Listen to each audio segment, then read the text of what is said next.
আমি সঠিক বিচারই চাই যে আমাকে ডেকে নিয়ে গেল এবং কি যারা ধরেছে তারাই। আমার ইনামুলের সঙ্গে সম্পর্ক ছিল জুতার দোকানে, গিয়েছিলাম আমি ওর সাথে।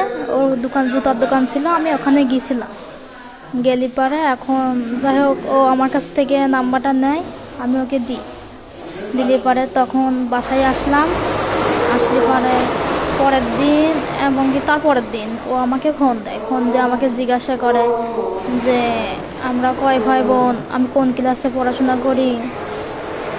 ও আমাকে এভাবে জিজ্ঞাসা করে, তা আমিও ওকে জিজ্ঞাসা করি যে আপনি বিয়ে শাদী করছেন কি না, আপনার বাসা কোথায়। ও বলে যে আমি বিয়ে শাদী করিনি। তারপরে বেশ কয়দিন এমন কথা মতো হলো। তারপর একদিন আমাকে সন্ধ্যার সময় ডাকে, বলে যে আমি তোমার বাড়ির সামনে আছি, আসো দেখা করি। আমি ওকে বলি যে আমার ভাই নেই, আমার একটা বাপ নেই, আমি যেতে পারবো না, আমার ভীষণ ভয় করে। ও বলে যে ভয় কিসের, আমি তো আছি, তোমার কোনো ভয় নেই, চলে আসো। তো আমি যাই হোক বাড়ির কাছেই তো যা দেখা করি।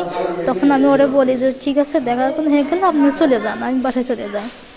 তখন ও আমাকে যেতে দেয় না, যেতে দিয়ে আমার হাত ধরে টানতে টানতে অনেক দূরে নিয়ে যায়, ভোর ভিতরে নিয়ে গেলে পরে তখন ও আমাকে খারাপ কাজ করলো আমার সাথে। তখন ও একাই ছিল, খারাপ কাজ করছিল 3 জন। ঘটনা হচ্ছে বৃহস্পতিবারের দিন রাত 9:20 সময়। আমি সঠিক বিচারই চাই।